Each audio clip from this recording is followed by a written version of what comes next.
So I just got through putting on this Trex tape here. It's supposed to be an ice water seal preventer.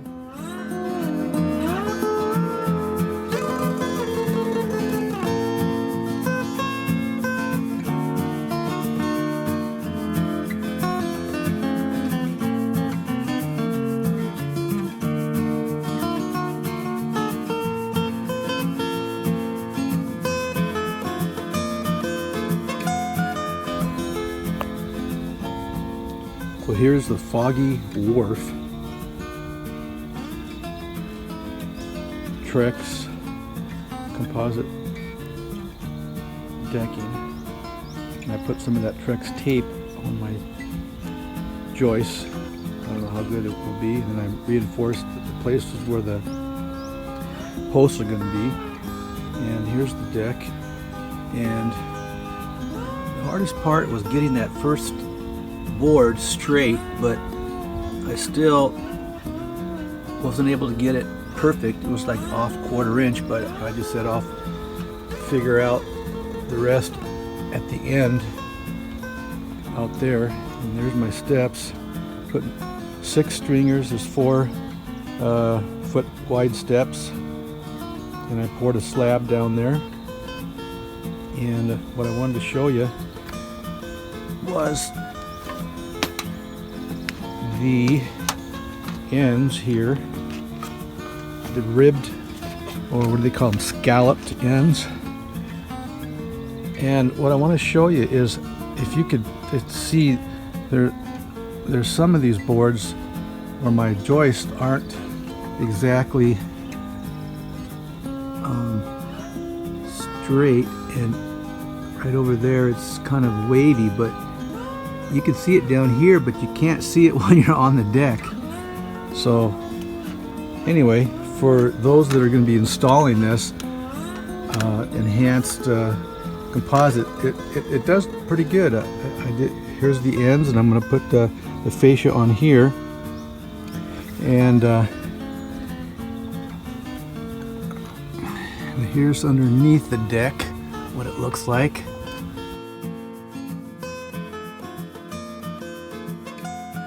It's a 12 by 14 deck. Here's how I secured my joist. Not my joist, my stringers. With some straps and a 2x4 here. So I'll give an update when I get finished here, but that's it. That's the Foggy Wharf. And see, I used the hidden fasteners right here, and I used the starter clips up the front there. So there you have it. I'll give you an update when I'm done.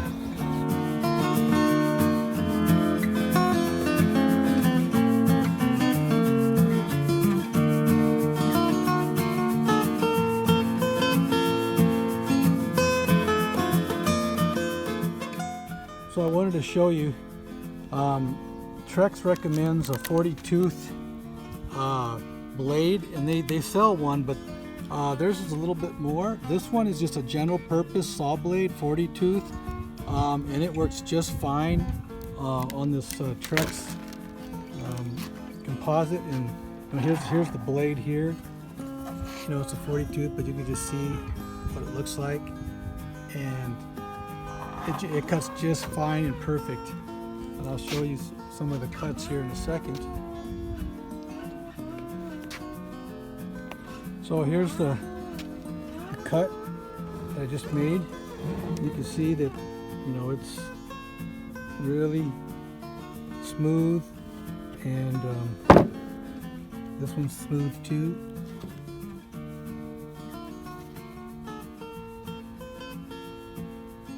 So 42 blade should work just fine.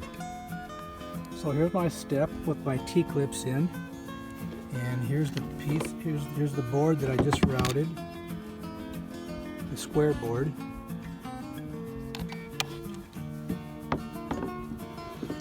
And these have the starter clips up here that I already put in.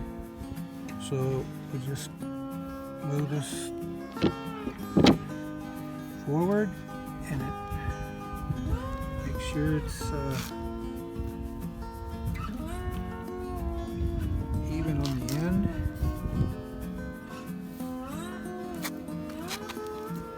Looks good. So that looks good. And there's the front of the step. And here's the countersunk screws. The Foggy Wharf doesn't have the right color screws, so you have to get whatever that color is. I'm not sure what they call it. That's it for the steps. So here's the screws.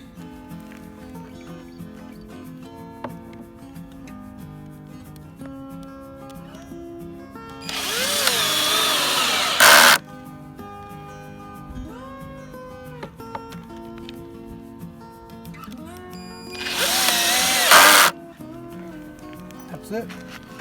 So now that first step is all done. So you got your starter clips here, you got your T-clips here, and you got your countersunk screws here.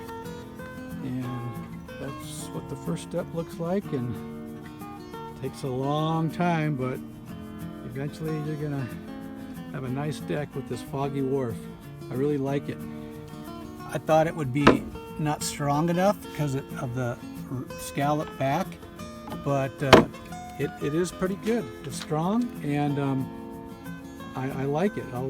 We'll see how it holds up. So here's the Fascia tool that countersinks this screw. Well, actually you drill the hole, and it countersinks, it drills a countersunk hole. And here's your screw, and this is the Fascia tool from DeckFast. And so I've marked some of the holes here. So I'm just going to show you how it works.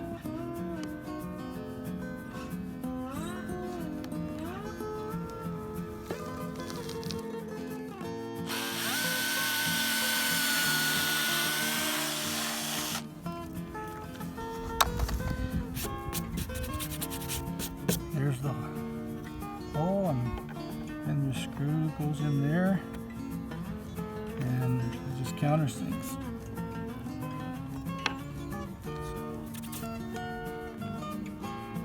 So what I did prior to routing my square board is I took one of the original boards to check the depth of the router bit, and I adjusted this router bit up so it's the right height for the original piece of the scalloped Foggy Wharf. And so now I'm going to take my 4-foot piece and I'm going to route that. So this time I just marked and routed it where I needed it because it's so messy, all the shavings from the routing.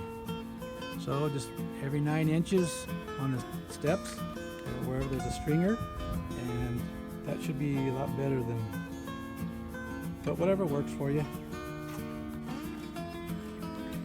Well, here is the Foggy Wharf deck, almost complete.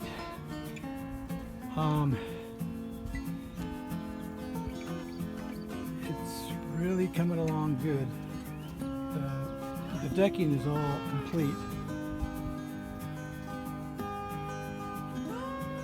and just showing you. Sometimes here, the fascia and the boards have a little bit of a gap there that I need to shore up with the screws. But I really like the Foggy Wharf, the black in the grain look in the decking material. It makes it hide a lot of imperfections. Here's the end board.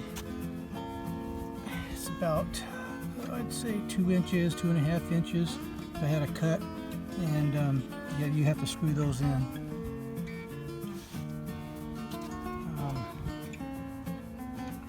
This is a aluminum railing, a Vant, A-V-A-N-T, from Menards in Minneapolis here. I really like it. It's a lot of work, but it's taken me about 5 hours per panel. And if you can hear this, okay, there's a couple spindles that are loose that I need to take care of. As you're walking on the deck, they rattle. But there's the steps, and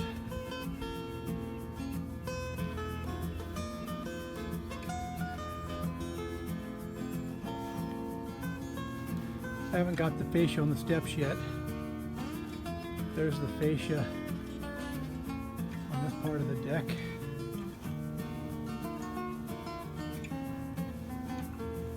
Now, I put this deck on, the Trex deck on an existing deck. And if I had a new deck, I would do this overhang right here on all around, because I don't like that the fascia, there's a gap in the fascia up there where the dirt can get in. And then on this Foggy Wharf, my deck is 14 feet long, so fascia only comes in 12-foot length, so here's a 2-foot length right there.